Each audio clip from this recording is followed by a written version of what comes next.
Je suis définitivement candidate à la mairie d'Aix-en-Provence, a déclaré Marie Joissaint à l'AFP il y a quelques jours. Après un avenir politique en suspens, elle a été reconnue coupable des faits qui lui ont été reprochés, mais sa peine reste à définir. La maire sortante est donc éligible et peut désormais espérer briguer un 4e mandat. Avocate de formation, Marie Joissaint s'engage en politique dans les années 80. Elle investit pour la première fois la mairie d'Aix-en-Provence en mars 2001. Après 19 années à la tête de la mairie, c'est aujourd'hui avec la liste La Passion d'Aix qu'elle est candidate à sa succession et sa liste a obtenu l'investiture des Républicains. Convaincue d'être la seule compétente pour gérer la ville, c'est avec une équipe en partie rajeunie que Marie Joissaint entend défendre son bilan. Elle souhaite une ville apaisée et numérique, sans fracture territoriale et sociale. Alors bonjour Madame Joissaint. Bonjour. On vient d'entendre votre biographie. Est-ce que vous souhaiteriez ajouter quelque chose? Oui, je souhaiterais simplement donner des détails sur l'affaire pour laquelle j'ai été poursuivie. Ça concernait d'une part l'embauche d'une personne pour s'occuper d'installer la cause animale sur tout le territoire. C'est le fait de lui avoir payé un salaire pendant 2 ans. Mais il n'y a pas d'emploi fictif, il n'y a pas d'enrichissement personnel, il n'y a pas de préjudice pour la collectivité. Ça, c'est la première imputation. Et je continue de soutenir que j'ai respecté la réglementation. La deuxième imputation, c'est le fait d'avoir fait la promotion d'un de mes collaborateurs, âgé de 60 ans au moment où il est fait promu, ayant 35 ans de collectivité territoriale dans la même collectivité, qui m'avait été recommandé par l'administration, dont la nomination a été actée par les syndicats de la ville, par les hauts fonctionnaires et par les élus de la ville. Donc là aussi, je dis que j'ai respecté la réglementation. Dans cette deuxième affaire, c'est en réalité le délit d'amitié que l'on a voulu calibrer. Je dirais que cette personne a subi 3850 écoutes téléphoniques, ce qui est un véritable scandale, et qu'elle n'aurait pas dû se passer de cette manière-là. Ceci étant, je referme la parenthèse. J'espère un jour pouvoir faire condamner l'État français pour des procédures abusives. Alors, on reviendra rapidement dessus, mais ce ne sera pas le propos d'aujourd'hui. Mais avant cela, vous êtes maire depuis maintenant 19 ans. Oui. Vous avez déjà 3 mandats.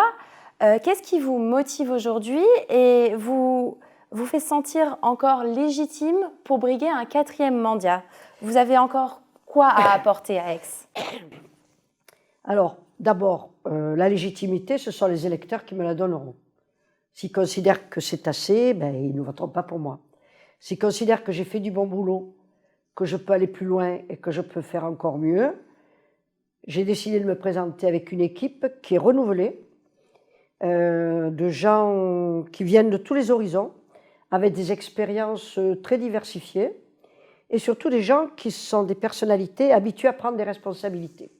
Jusqu'au numéro 55, ce sont toutes des personnalités qui ont réussi dans le milieu où ils ont évolué et qui sont capables de prendre la suite.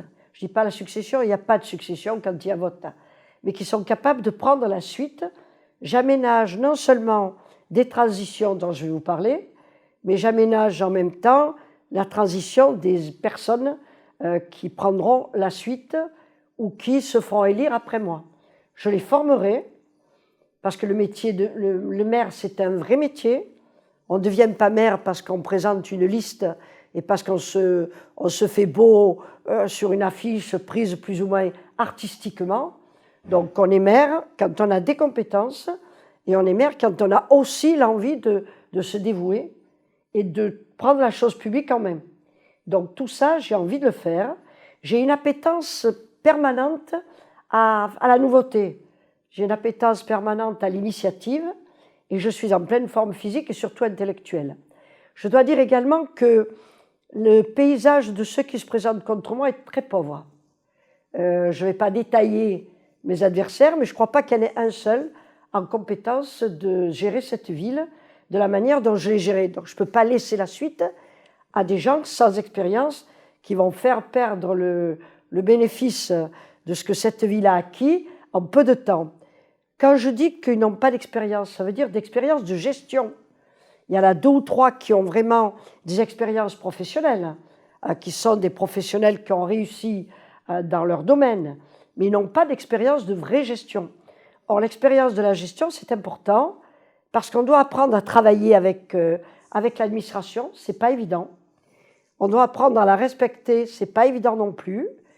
Et on doit faire en sorte de foncer avec les acteurs du territoire, qui sont les CIQ, qui sont tous les représentants, tous les partenaires du territoire qui sont habilités à avoir leur mot à dire sur le devenir du territoire. Il faut apprendre à travailler avec eux, il faut apprendre à faire marcher une équipe, tous dans le même sens, pour réussir la ville. Justement, donc sur votre équipe, est-ce que vous disiez, vous aimez la nouveauté, Oui. vous avez renouvelé votre équipe. Oui. Malgré tout, il y a toujours des fidèles, comme vous dites, qui ont l'expérience, qui vont continuer la politique. Mais est-ce qu'on peut parler du coup d'une nouvelle politique ou ce sera simplement une continuité? Ce ne sera pas une continuité parce que les thèmes qui vont être abordés sont des thèmes que j'ai déjà abordés en partie, mais qui seront des thèmes nouveaux et qui vont constituer le socle de la politique à venir. C'est-à-dire que non seulement on va terminer les dossiers engagés, et ça, il n'y a que nous qui pouvons le faire. Ça serait catastrophique si on arrêtait des dossiers qui sont en cours, qui ont montré à quel point ils ont porté Aix vers le haut. Donc on va terminer tous ces dossiers, mais on va s'investir dans des nouvelles politiques de propreté, des nouvelles politiques sécuritaires, de nouvelles politiques de l'environnement, mais également dans le numérique à fond pour faire d'Aix une Smart City. D'accord. Alors avant de revenir sur le programme, j'avais une autre question. Donc, vous avez bien résumé tout ce qui était autour de votre inculpation. Oui. Vous avez quand même été reconnu coupable pour détournement de fonds et prise illégale d'intérêts. Est-ce que vous vous considérez comme légitime, comme vous nous l'avez présenté, mais pensez-vous que les Aixois ont ou peuvent avoir encore confiance? Alors écoutez, ce en quoi il ne faut pas qu'ils aient conscience, c'est dans l'inconnu. Moi, dans ce qui m'est reproché, il n'y a pas d'enrichissement personnel, il n'y a pas de préjudice pour la collectivité, il n'y a pas d'emploi fictif. Alors vous me direz, qu'est-ce que sont allés chercher les magistrats? Oui, mais il y a encore la Cour européenne de justice, et je saisirai la Cour européenne de justice, et j'espère condamner l'État français. Je vous ferai remarquer qu'il n'y a pas de marché public, il n'y a pas de détournement d'argent au sens propre du terme. Le détournement d'argent public concerne le fait d'avoir payé quelqu'un pendant 2 ans pour mettre en place la politique animale. Et très clairement, il n'y a pas d'emploi fictif. Donc on se demande exactement ce qu'ont voulu cibler les magistrats dans la mesure où il n'y a pas d'emploi fictif. Et l'autre, c'est un fonctionnaire qui normalement était sur la promotion sociale. Donc un fonctionnaire sur la promotion sociale, normalement, il n'y aurait jamais dû avoir de problème s'il n'y avait pas eu des jalousies internes. Alors après, je ne suis pas là pour critiquer la magistrature, je le ferai en d'autres lieux, à un autre moment, parce que j'entends faire condamner l'État français pour des dévoiements qui ne sont en réalité que des incompétences à juger des domaines qui sont des domaines administratifs et qui exigent de véritables compétences. Vous savez, il y a un grand ministre qui est décédé il n'y a pas longtemps, qui est M. Charras. Lorsqu'il avait appris ça par la presse, il avait téléphoné à ma fille, et parce qu'on était très copains, on n'avait pas les mêmes idées, mais on était très copains, et il lui avait dit « Sophie, c'est une affaire qui doit se régler et se gérer devant le tribunal des conflits ». Malheureusement, en première instance, je ne me suis pas défendue. J'ai été défendue par des avocats qui n'ont pas pris l'affaire au sérieux, pas plus que moi d'ailleurs. C'est la raison pour laquelle ça ne s'est pas terminé comme je l'aurais mérité. Je vise, dans le procès qui s'annonce, une dispense de peine compte tenu de ma carrière professionnelle, de ma carrière politique et du fait que, je le répète, il n'y a pas d'emploi fictif, il n'y a pas d'enrichissement personnel et il n'y a pas de préjudice pour la collectivité. Tout ça, ça figure dans les décisions de justice qui ont été rendues. Voilà. Bon, on va passer sur le programme. Programme bilan, puisque malgré tout, ça fait longtemps que vous êtes là, donc forcément, les deux sont liés. Alors, au cœur, bien sûr, la métropole. On connaît votre position, on sait que vous avez toujours été contre. Vous estimez que Aix n'a pas à éponger les dettes de sa voisine Marseille. Exactement. Mais on vous reproche d'avoir fait une politique de la chaise vide. Ah, ça c'est faux. Alors, quels sont vos engagements pour le futur ? Alors, on n'a pas fait la chaise vide. J'ai dans mes documents plus de mémoire que chacun de ceux qui sont à la métropole. J'ai fait des mémoires en permanence, j'ai saisi les autorités nationales en permanence, j'ai adressé des courriers en permanence à la présidente sur toutes les thématiques, et surtout pour défendre Aix et le pays d'Aix. Je veux sortir de cette métropole. Je veux en sortir pour vous donner un exemple. Alors, comment? Écoutez, d'abord, je compte sur le gouvernement pour me faire sortir d'un schmilblick qui est voué à sa perte. Ça ne peut pas réussir. La manière dont c'est géré, ça ne peut pas réussir. Nous fournissons actuellement 26% du budget de la métropole et elle nous retourne 6%.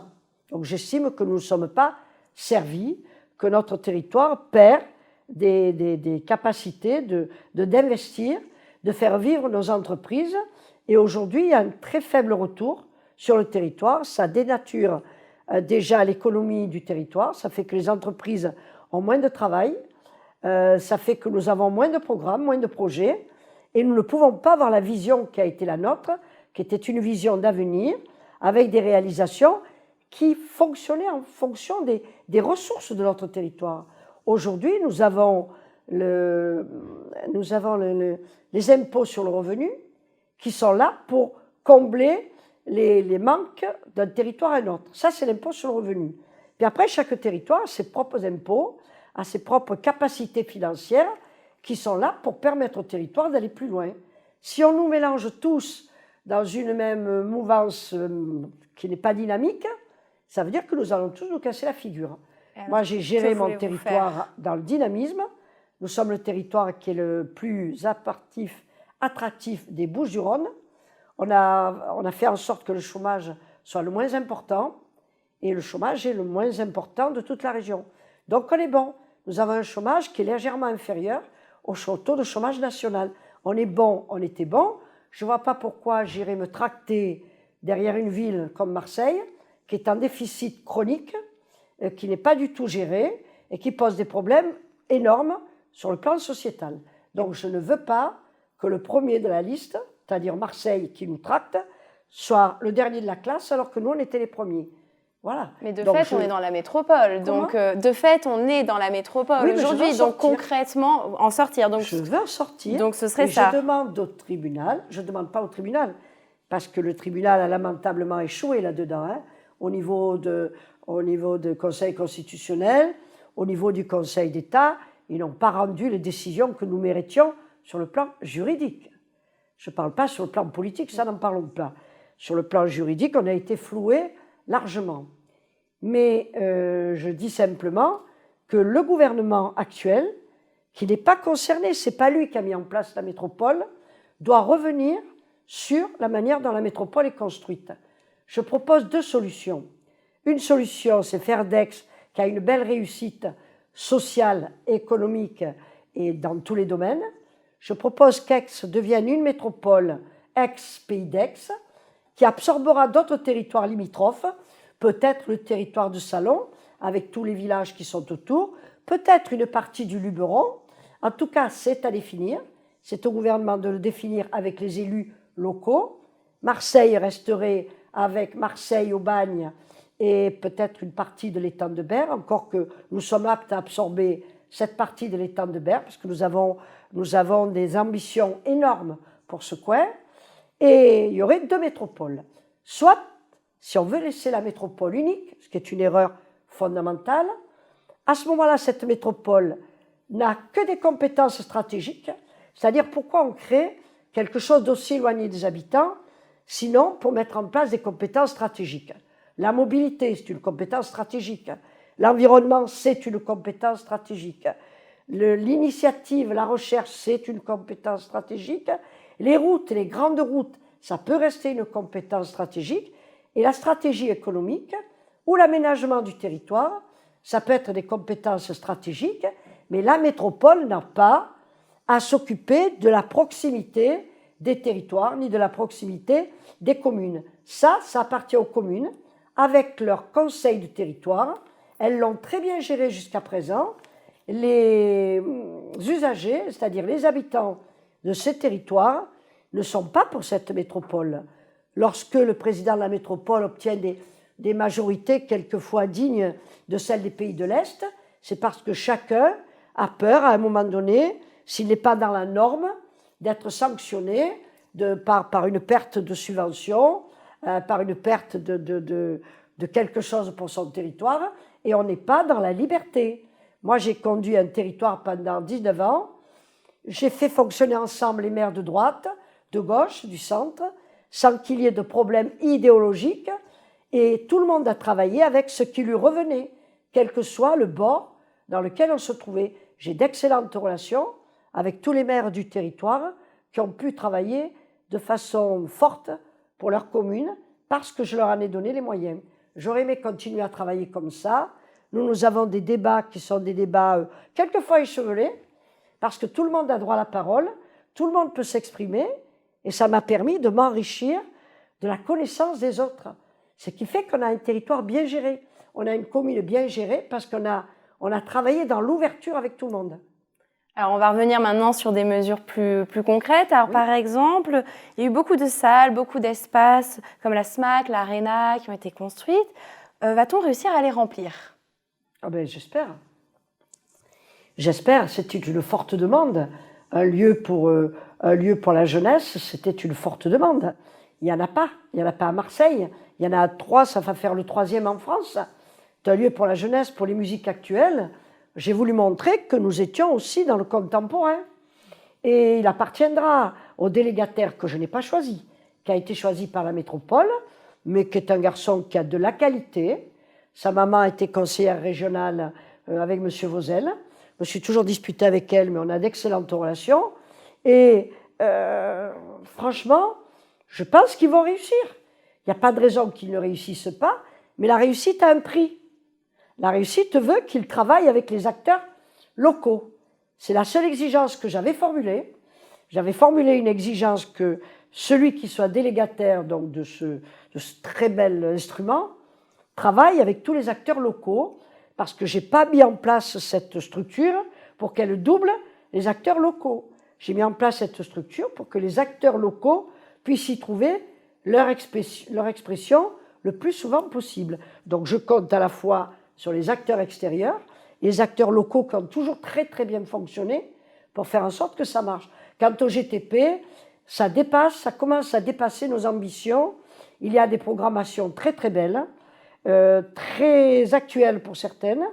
Pour d'autres, nous sommes dans le respect de la modernité, mais dans d'autres, dans le respect du passé, dans le respect de l'histoire, parce que Aix a un avenir, avec toute cette jeunesse qui vient à l'université, qui vient dans les centres de formation, qui vient dans le centre des apprentis.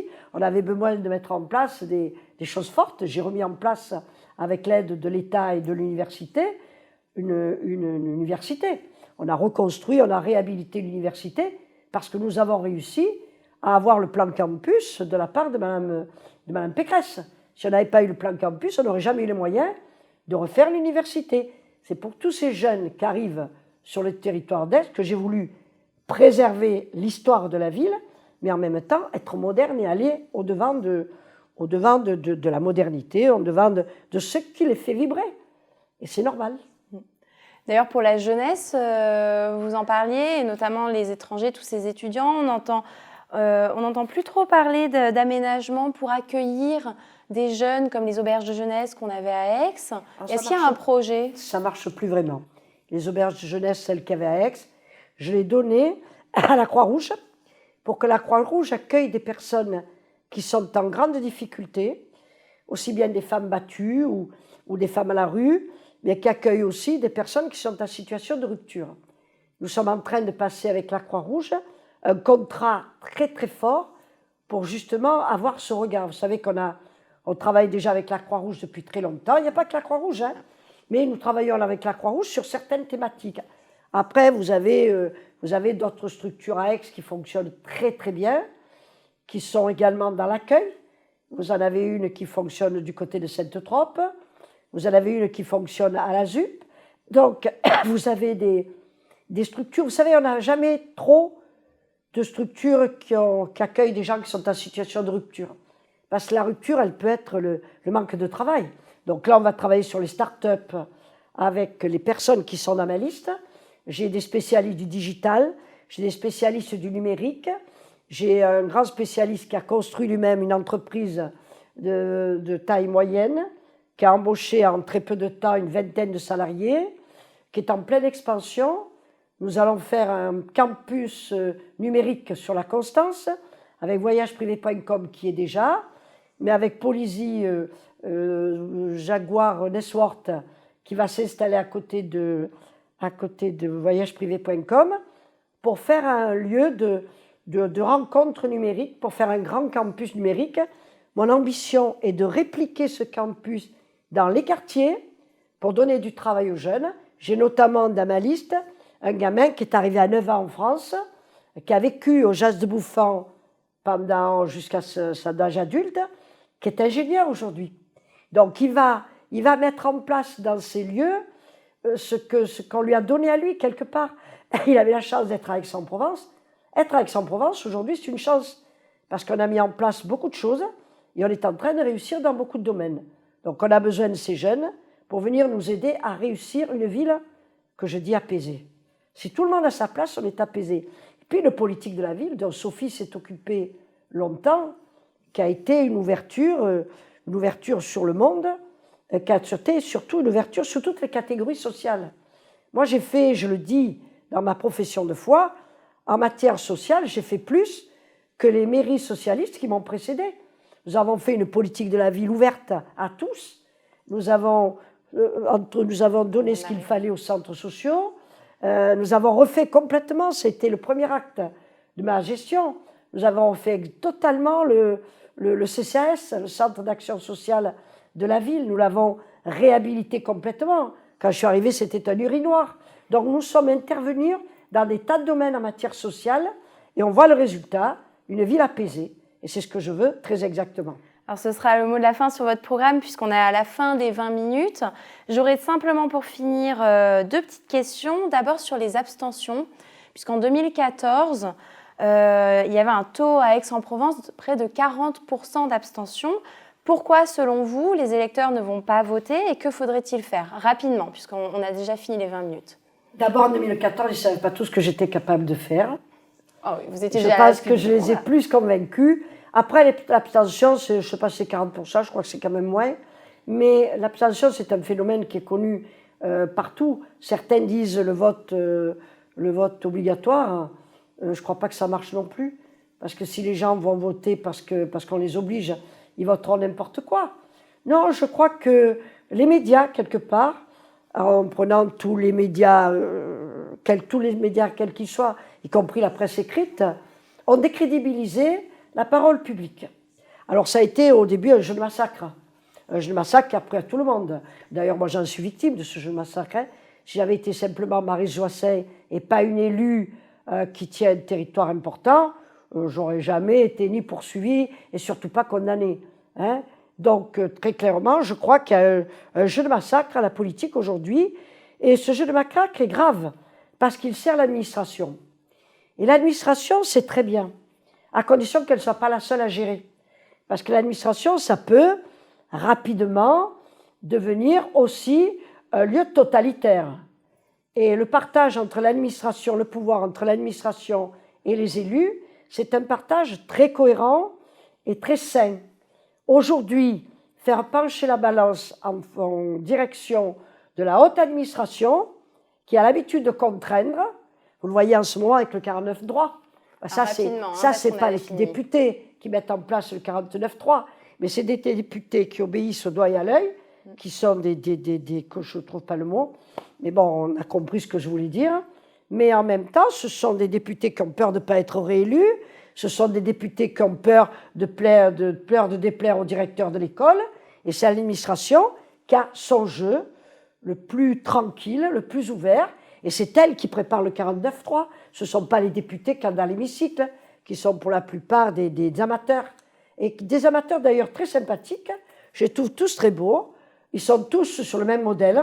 D'ailleurs, quand j'en vois un venir à la télévision, je me dis celui-là, il doit être RM. Voilà. D'accord. Alors juste une prochaine date pour ceux qui voudraient venir assister à une réunion. Alors je crois que c'est le 18 mars, je ne me trompe pas. Et voilà, les deux dates, le premier tour et le deuxième tour, oui. Les deux dates des Des réunions? Des réunions Publiques? Pas des réunions publiques, voilà. Oui, Des d'accord. meetings, voilà, je cherchais le Des mot. meetings, d'accord. Le tas du meeting, je crois que c'est le 18, Le le 11 et le 18. Hein. Le D'accord. 11 et le 18 mars. Le premier est au Palais des Congrès et le deuxième est au GTP. D'accord. Et j'y Super. serai avec toute mon équipe, dont je suis très fière. Bah, merci, Madame Joassin, Merci à vous. d'avoir répondu à notre invitation.